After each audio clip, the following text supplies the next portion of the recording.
Fuck, I can't even remember what that transition was going to be. What did I say? Blah, blah, blah, blah, blah, blah, blah, blah, blah, blah, blah, blah, blah, blah, blah, blah, blah, fuck. I can't remember my fucking segue.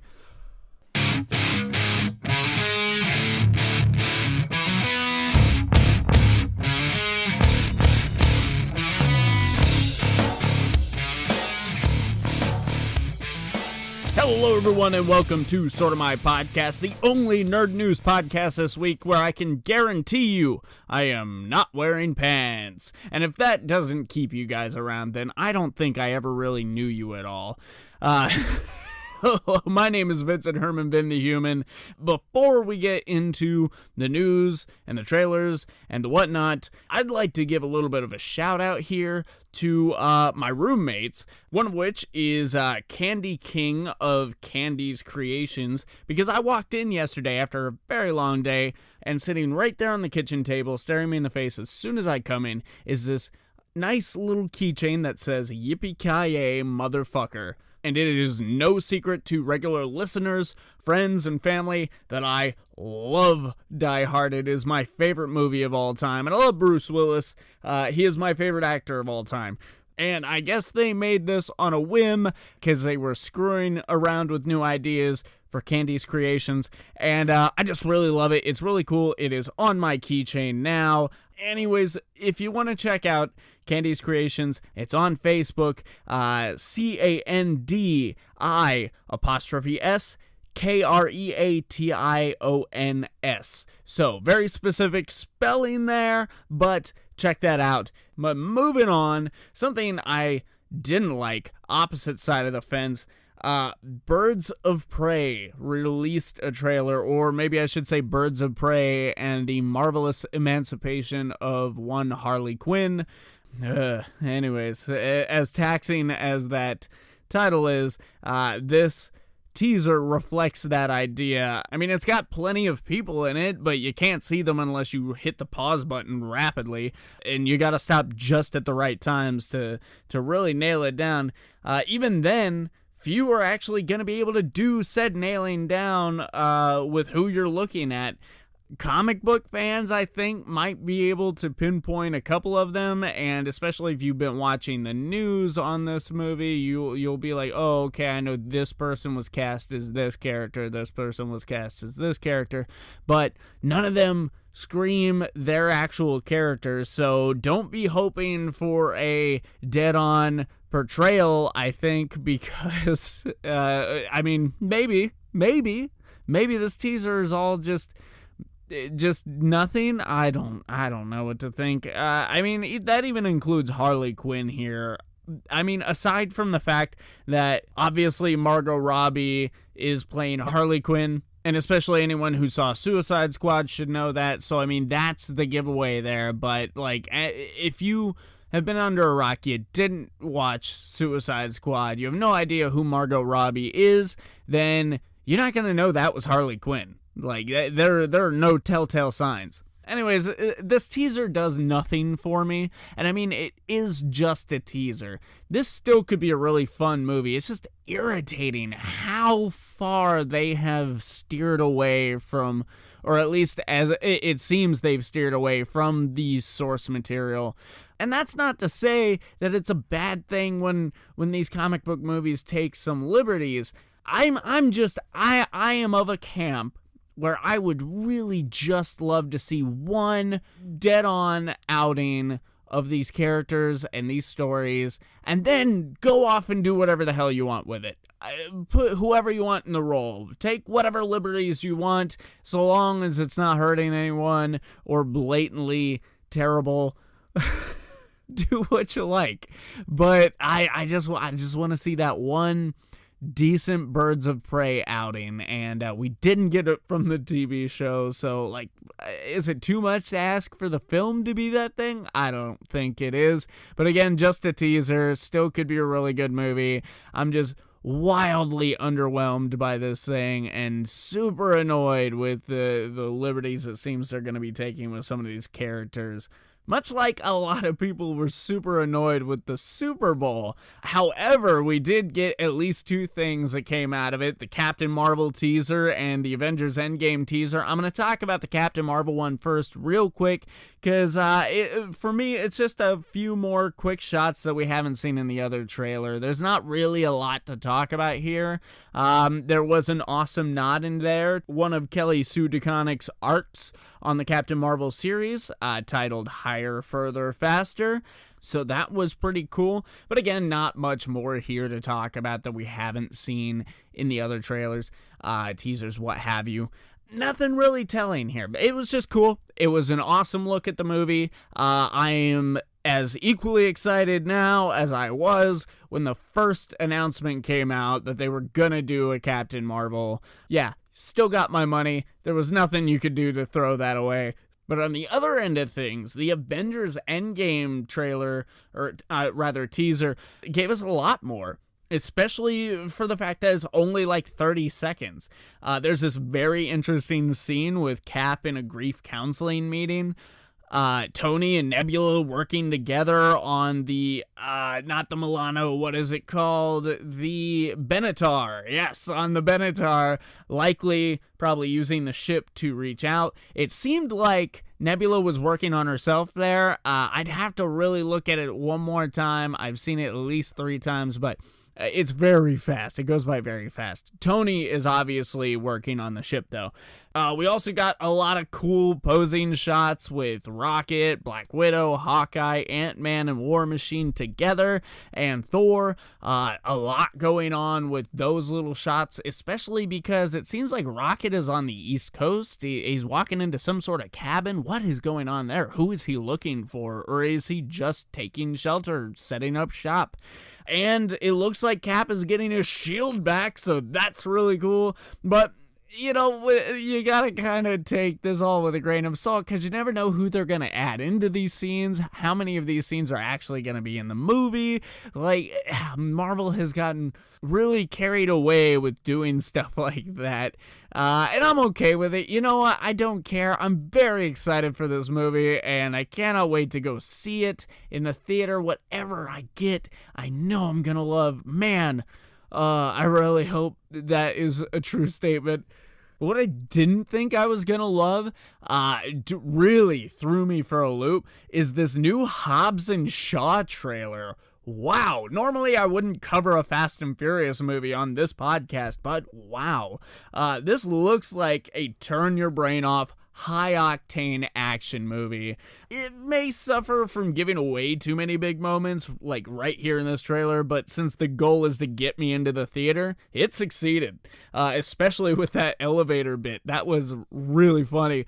And this villain looks really interesting too. It kind of veers into a little bit of sci-fi here, because he's a part of some sort of experiment, I think, from the way they make it seem here. And it's made him super strong, super fast, bulletproof, as he claims in the trailer. I don't think we actually saw a scene of him getting fired at and just eating the bullets. He looks really intimidating. He looks like, wow, this is a challenge for these two characters played by The Rock and Jason Statham, Hobbs and Shaw themselves. But yeah, it looks like it looks kind of like a comic book movie, like not like your high-minded big story type thing you might get from the MCU. It's not of that quality, but it's definitely losers level fun.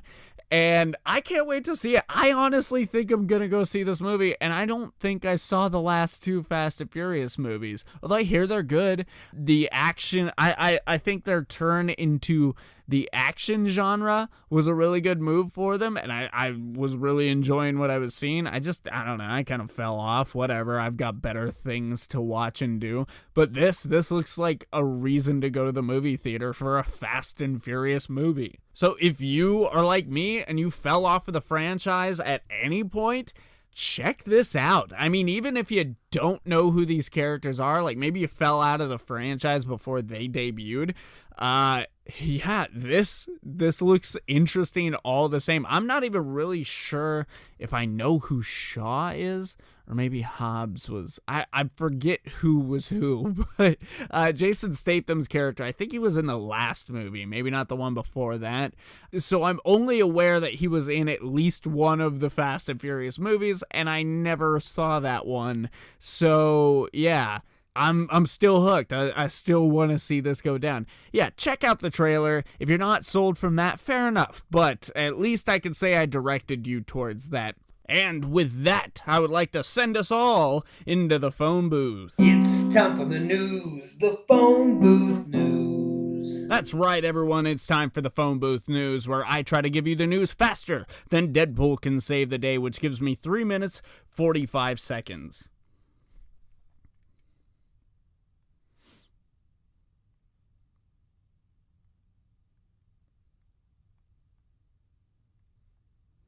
Unfortunately, my intern Vinny Wise is not here today, so I will have my finger on the button, and we're gonna get started right now.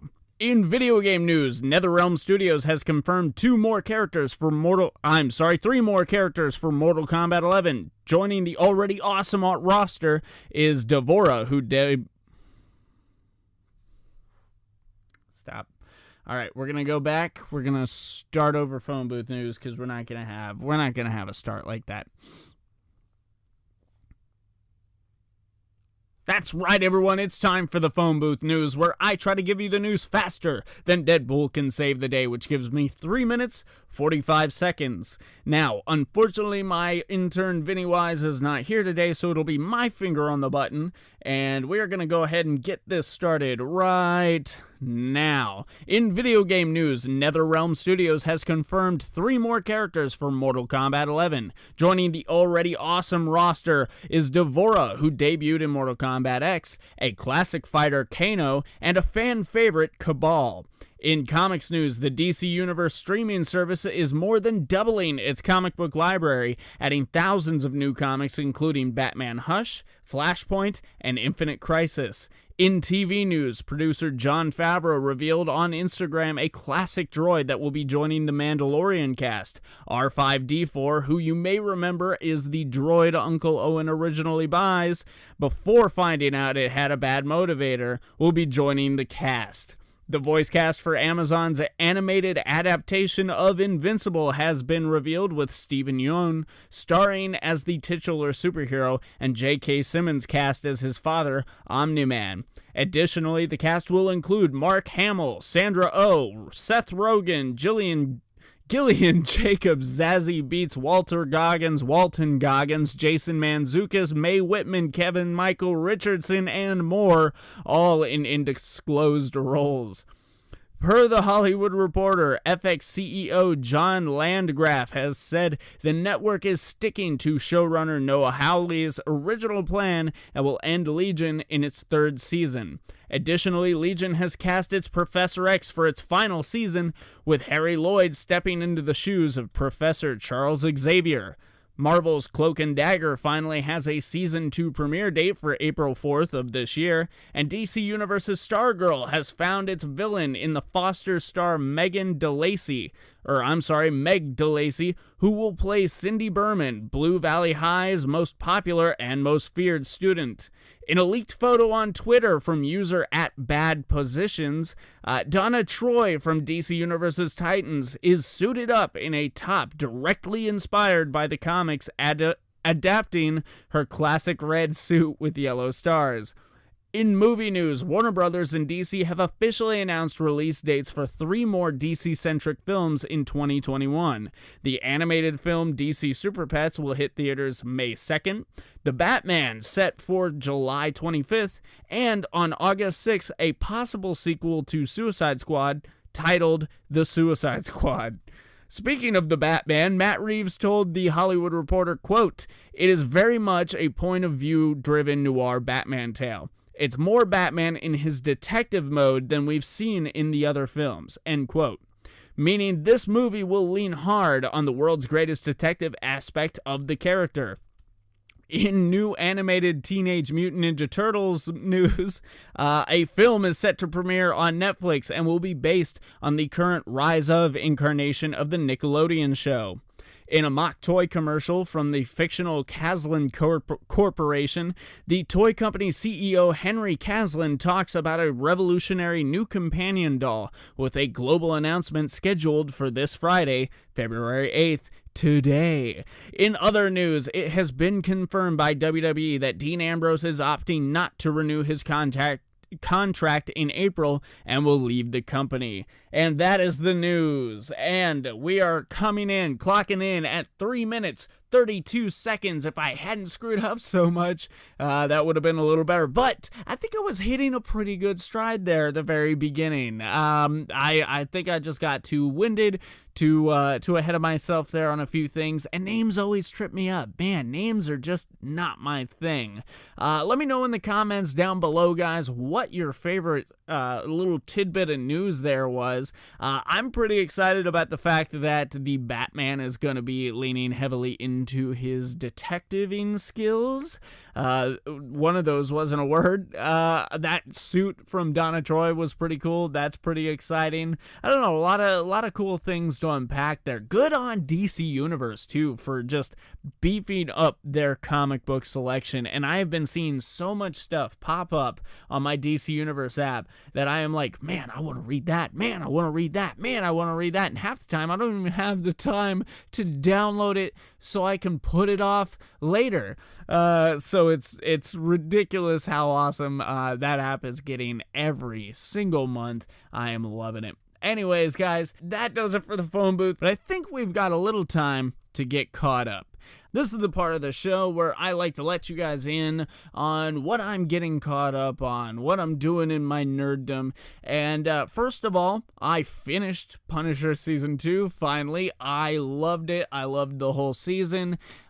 This is definitely in the running for maybe my favorite of the Netflix Marvel shows. But I think the thing I love most about this season, and this is not a spoiler for you guys, if anything, this may give you incentive to check it out. If you have not watched The Punisher yet, I suggest watching Daredevil because he kind of gets his Netflix Marvel debut in Season 2 of Daredevil. But if not, and you know the character's backstory well enough, you can start out Season 1, no problem. So it's got a clean intro, clean enough anyways, and I'm sure there's kind of a recap at the beginning of that. Netflix does that now. But the thing I love about this season is that with all of these shows getting canceled, which, by the way, Punisher has not been announced as canceled yet, it has a clean ending. And if you know Frank Castle's story, then you know that his one-man war on crime does not end. So you don't necessarily have to have a cliffhanger to know that he's gonna get himself into more shit. And this does not do that. This does not go like, hey, here's this really big thing to get excited for the next season, which may or may not happen because all these shows have been getting canceled.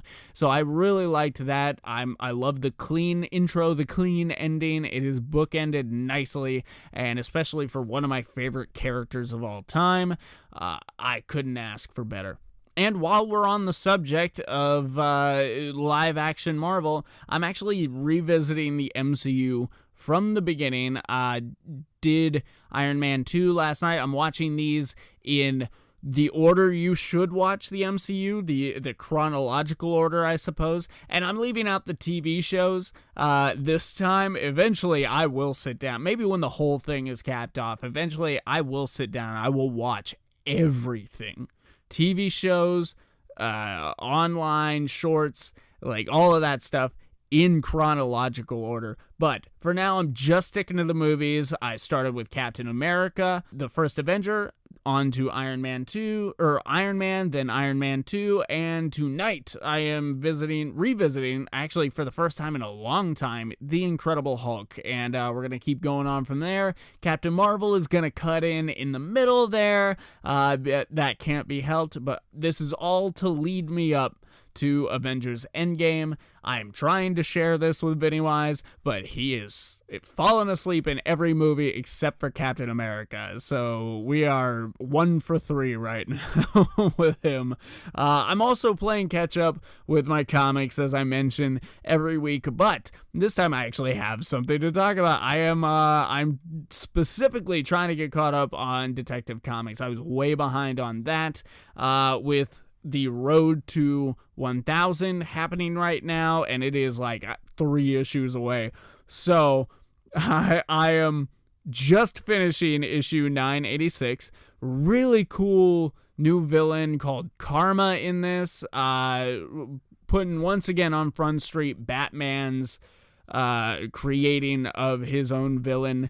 And it seems like it's all really to set up Batman's Outsiders team, but at the same time, it is putting Batman in a position of wondering, do these people make me weaker? Because that seems to be Karma's big thing. Batman is responsible for the pain in his life, but he also deserved said pain and acknowledges that fact. So when he finds that Batman is no longer the Batman that left him to the elements, left him to the bats, he decides to wage a war and return Batman to his former glories. But in doing so, he feels he needs to kill the Bat family. So pretty cool story been playing out. I think this next issue is the conclusion, 987. I'm not sure. I'm about 11 issues behind though, so I'm really trying to